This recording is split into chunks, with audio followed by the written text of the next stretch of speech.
In this lesson, we're going to talk about how to save a file. If you've already saved it, how do we change the name or save it to a different location? So with the previous spreadsheet open, just basic, we've just learned how to type in a little bit of text. We're going to go to cell A2.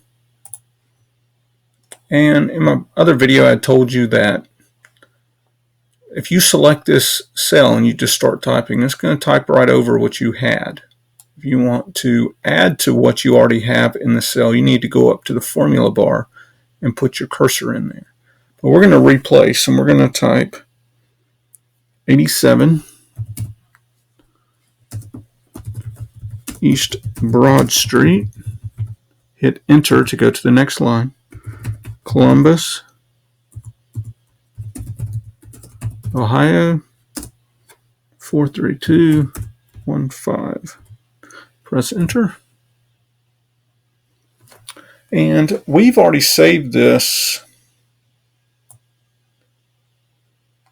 as Excel Lesson 2. So we need to go to Backstage. We can't simply click Control S or Save if we want to give it a different name. Because if we simply do that, we're going to overwrite our previous version.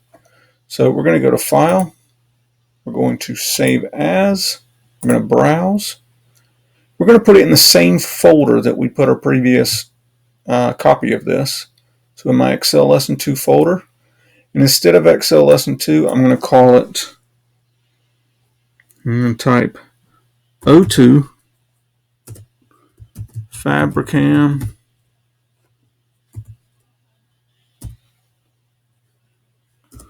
Broad Address Solution.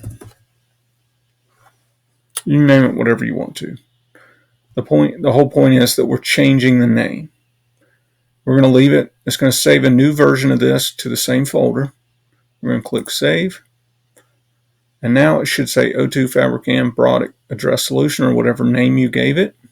And if we go to our File Explorer, so our folder, we look in Documents, we look in Excel, we look in Lesson 2, we have both copies. We have Excel Lesson 2, and we have O2 Fabricam Broad Address Solution.